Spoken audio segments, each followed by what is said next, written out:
굉장히 높았어요. 그때 비춰진 한국을 보고 동구 공산권 국가 사람들이 놀랐다고 합니다. 특히 소련도 놀랐겠죠. 왜냐? 북한의 선전에 의해서 이 한국이라는 나라는 미국의 식민지고 거지 국가고 또 전쟁을 치렀기 때문에 가난한 나라라고 알려져 있었는데 이렇게 훌륭한 도시를 만들고 또 게임 운영도 멋지게 하고 또 자기들 선주도 아주 따뜻하게 맞아주고 하니까 큰 충격을 받았다고. 아니 한국이 저렇게 잘 사는데 우리는 뭐냐? 체코나 폴란드나 헝가리 같은 나라는 과거에 다 서구 문명권의 중심에 속해가지고 난리던 나라입니다. 그런데 공산주의 체제에 들어가서 아주 한국보다 훨씬 못 사는 나라라는 것을 자각을 하게 됐다. 그것이 그 1년 뒤에 공산권을 무너뜨리는 혁명으로 바뀌는 하나의 계기가 되었다.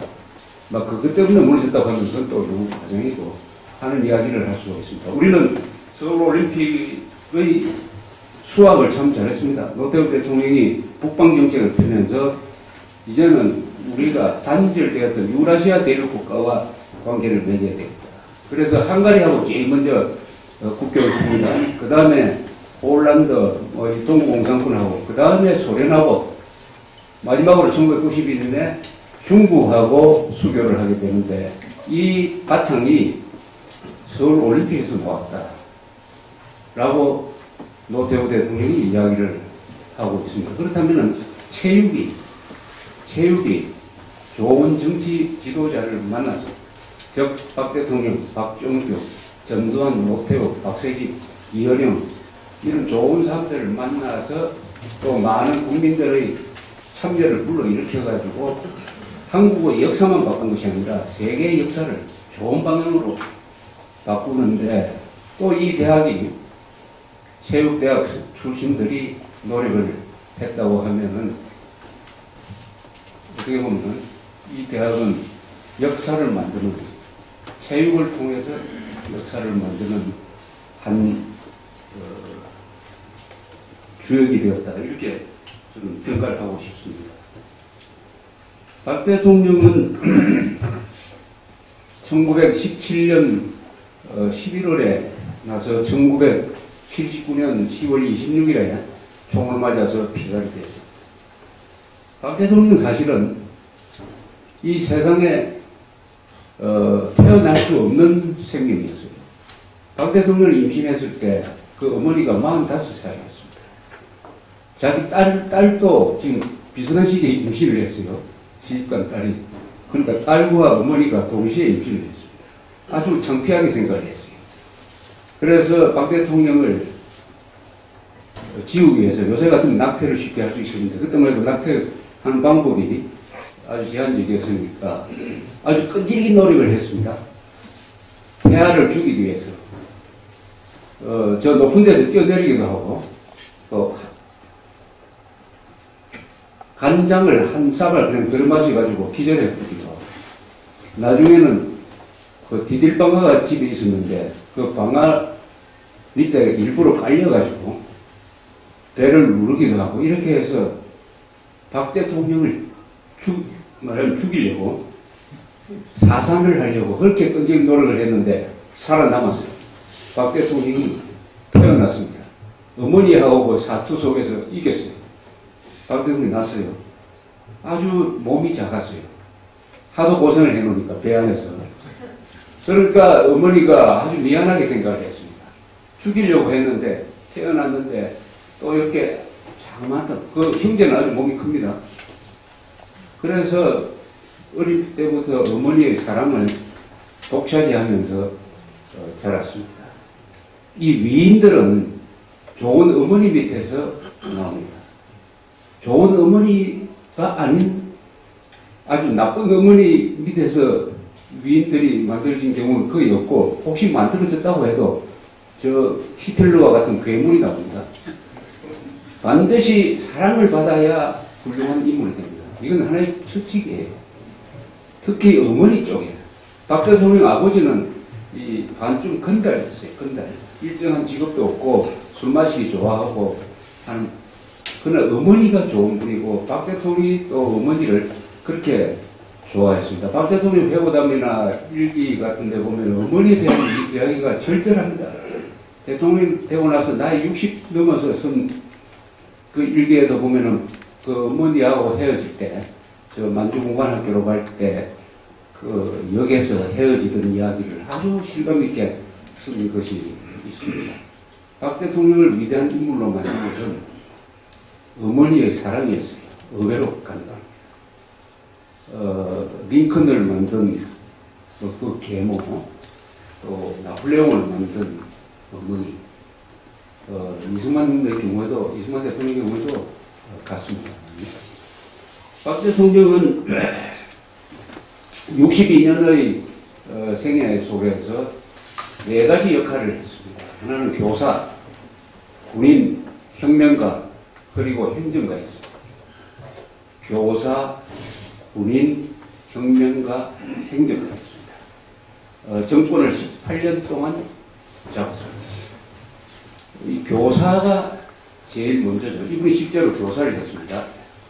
문경, 지금도 문경 가보신 분들 아시겠지만, 이렇게 산으로 둘러싸여 있습니다. 답답하게 느꼈습니다. 박 대통령이 그 교사를 하면서 답답하게 느꼈다고 그래요. 그래서 그것을 어떻게 소화를 했느냐.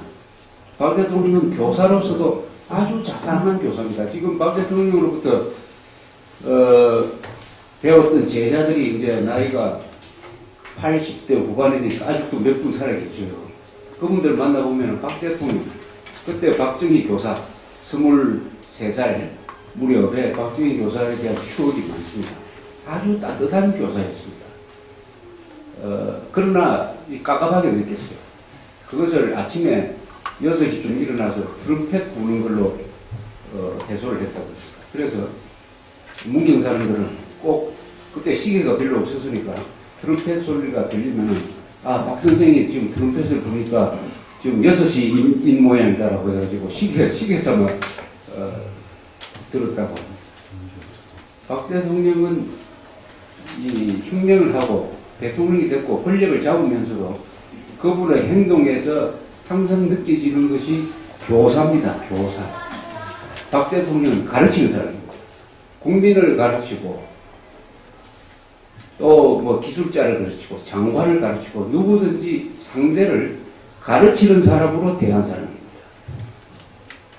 이런 사람이 위대한 사람이죠. 인간을 어떻게 보느냐 하는 데서 위대한 지도자가 되고 막 우수한 지도자, 막 그만한 지도자 이렇게 저는 갈라진다고 생각합니다. 위대하다는 명칭을 붙일 수 있는 지도자, 그 사람 대통령이든 아니면 정주영 씨나 이병철 씨 같은 분이든 누구든 위대한 인물은 다 교사입니다. 교사. 가르치는 사람입니다. 인간을 가르치는 사람입니다.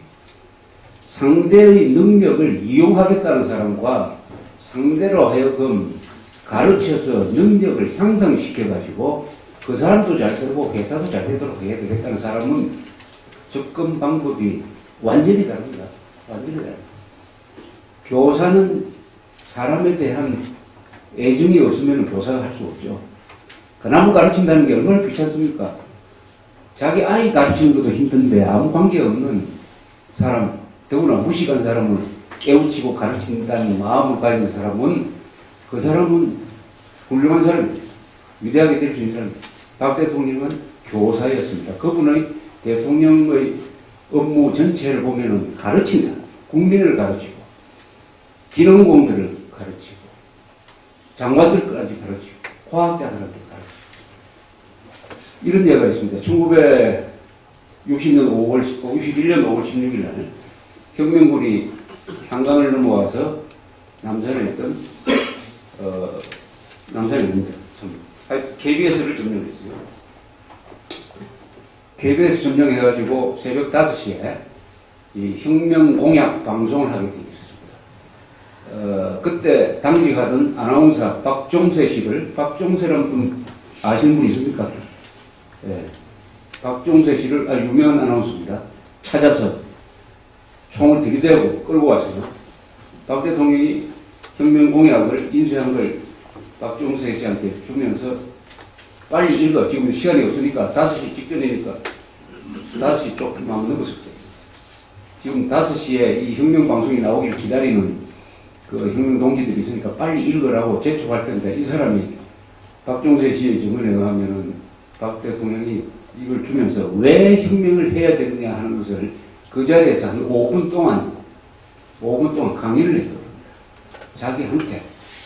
단순하게 읽어서는 안 되고 왜 이 혁명 공약이 필요하느냐는 것을 그 자리에서 설명을 하더라고요. 그 바쁜 시기에. 그것이 박정희라는 사람의 한 면모를 보여주는 것이죠. 박 대통령은 교사가 된 것은 대구사범에 들어가서 교사가 되었습니다. 요새 작년에 1년 동안 중앙일보에 6.25 전사에 대해서 쭉 설명을 한 백선엽 장군, 6.25 때 가장 잘 싸운 백선엽 장군, 그분은 평양사범 출신입니다. 평양사범. 박 대통령은 대구사범 출신입니다. 이 백선엽 장군도 제가 좀 가까이 지내시는 분인데 항상 배울 게 있어요. 그분도 군인이지만은 부하들을 대할 때 교사로서 대한 사람. 그러니까 그분의 지도력이 남다른 바가 있었다. 근데 박 대통령은 대구사범 때 성적이 어땠느냐? 박 대통령 살아있을 때 어린이용으로 나온 전기에 보면 박 대통령이 대구사범 때 아주 공부를 잘한 걸로 나와 있었어요. 그 뒤에 저분 돌아가시고 나서 1991년에 이낙선 씨라고 건설부 장관하고 국세청장을 하신 분, 그때 이미 돌아가셨어요. 그분 집에 갔었습니다. 그분이 가지고 있는 박 대통령에 대한 자료가 많다고 그래서. 그래서 그 부인한테 제가 자료를 한 보따리 받았어요. 거기 보니까 이 이낙선이라는 분이 박 대통령 전기를 쓰려고 모아놓은 자료 중에서 대구사범 성적표가 있었어요. 성적표를 보니까 깜짝 놀랐습니다. 이 사람이 3학년 때는 4학년 때 73명 중에서 73등을 했습니다. 그 다음 해남 74명 중에서 74등. 하여튼 완전한 꽁지를 2번 했어요. 그리고 성적이 하여튼 끝입니다. 끝. 완전히 꼴찌입니다. 꼴찌. 근데 왜 이렇게 됐냐면 결석 수가 많아요. 결석이 1년에 한 40일쯤 되더라고요. 왜 그러냐? 그때도 수업료가 있었습니다. 대구사범은. 성적이 좋으면은 수업료를 면제했는데 박 대통령은 입학생이 그때 교체하기 때문에 수업료를 내야 되는데 수업료를 못 냈어요. 그러면 기숙사에서 쫓겨나와가지고 고향에 가가지고 수업료 마련할 때까지 한 40일 동안 학교에 안 오는 거예요. 그래서 형이 그때 동아일보 지국장을 했는데 형이 수업료를 만들어서 주면은 그걸 가지고 다시 학교에 오고 이런 아주 생활을 한 분입니다. 거기 보면은 박 대통령의 성격에 대해서 표현한 것도 아주 억울하다, 음침하다 이렇게 되어 있습니다. 그러나 이분이 잘하는 게 하나 있었어요. 바로 이 체육을 잘했습니다. 체육을. 특히 이 총검술 같은 거. 그때 학교마다 일본군 장교가 배치돼가지고 군사훈련을 시켰는데 군사훈련은 자기 몸에 딱 맞았어요. 그래서 일종의 조교 역할을 했어요.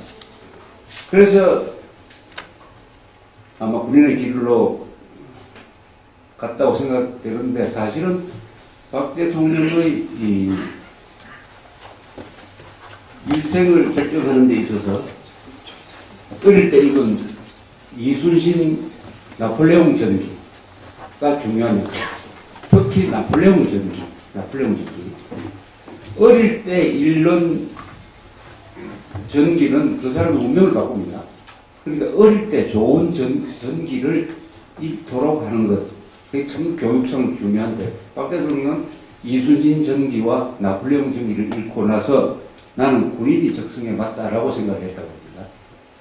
그런데 박 대통령이 이순신, 나폴레옹 중에서 나폴레옹은 굉장히 닮은 생애를 지냈어요. 이순신과는 뭐 닮은 점이 별로 없고 나폴레옹과 닮아요. 우선 키가 비슷합니다. 키가. 박 대통령 키가 얼마쯤 되겠습니까? 164cm입니다. 164cm. 키는 B형이고 나폴레옹 키는 얼마냐 조사를 해보니까 조금 커요.